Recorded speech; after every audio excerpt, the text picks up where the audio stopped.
Hello and welcome back to Pilot Light Your Writing. So today we are staying with the plot, but this time we are going to be a bit more specific. We are going to talk about mysteries and how to craft a mystery, whether it's a murder, a betrayal, a dark secret. The mystery structure is a craft of layering, hinting, planting, and revealing. And at the heart of every great mystery, there are three golden questions. And these questions are: who did it?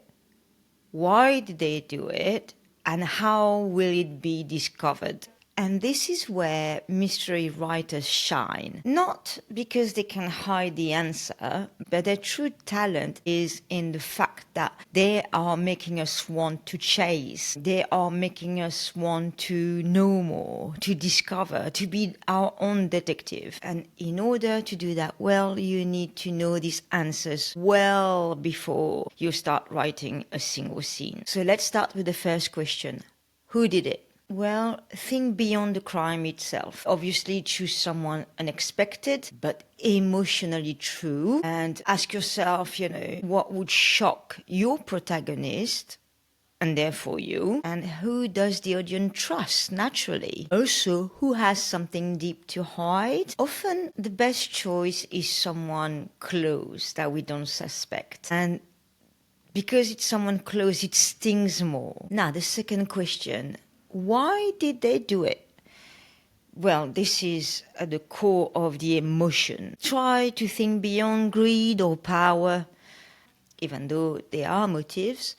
But I'd like you to think a bit deeper, because at the end of the day, I believe that everything in life is personal. Even when politicians make big decisions for everyone else, sometimes they're driven by something deep and personal. So try to imagine, what could be the emotion that triggered that betrayal. Was it fear of exposure, past trauma, which is very often the case? It could be a twisted act of love. Why not? Or loyalty. The why doesn't just explain the crime. It creates empathy or revulsion. How is it going to be discovered? There again, you want to think deep about that one. You just don't want a protagonist that just stumble into the truth like this. That would be too much. So, of course, they follow the clues, they make mistakes, they chase ghosts, but you don't want it to be like, and then they piece it together. That would be too simple. So instead, ask yourself, how do they encounter the clues? It could be an addition of a lot of things. It could be through a dialogue they heard, a photo they saw, a memory of one of the character. Maybe a setting will trigger something to the protagonist. Or maybe their job, their profession, give them access to some kind of information that not anyone could have access to. But also try to make it personal, and maybe they will notice something deeply personal to them, and that way they will discover the truth because it's personal to them. No one else would have discovered the truth but them. So that could be quite interesting. I think it should reflect the personality, their flaws, and even their perspective. In that way, when it's personal for the person to discover the truth, it really makes the main protagonist very important, because maybe someone else would have completely missed out entirely, and that is what is beautiful. So now let's talk about red herrings. Red herrings are the best kind of mischief. Obviously, they're false trails, but they should feel plausible. The reader or the audience should believe them until the truth is discovered. So imagine the herring is another character and he had a really good motive to kill the person, for instance, but he didn't do it. Or it can be coincidences. Someone was in the wrong place at the wrong time.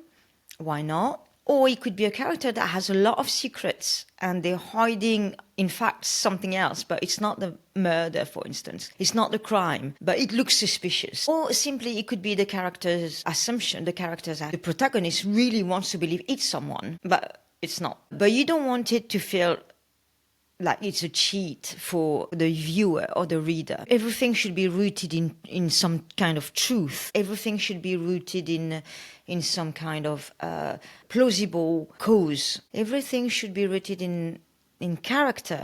You know, as you noticed, I always come back to the character, because the character is where the emotion is. And this is what, at the end of the day, the reader or the audience is looking for. They are looking for emotions, and that's why the truth should be in connection with the emotions. But a good red herring still adds something, even if it's a detour. It adds a deeper layer to the story. So my writing prompt for you today: first, pick a simple crime.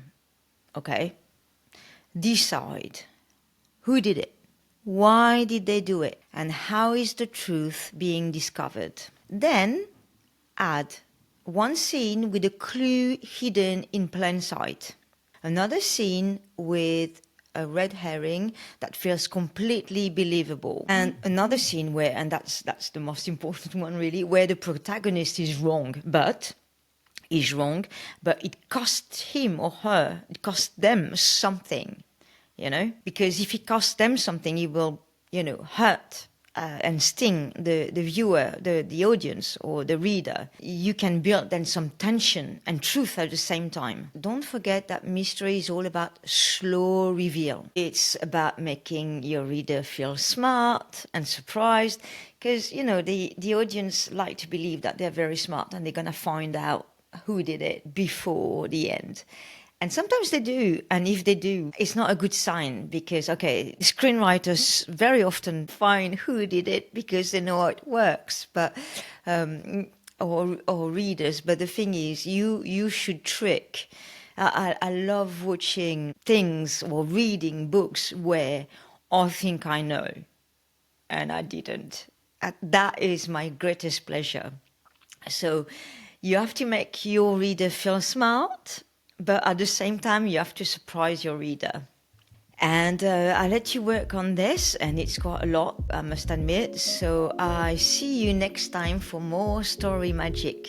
Bye.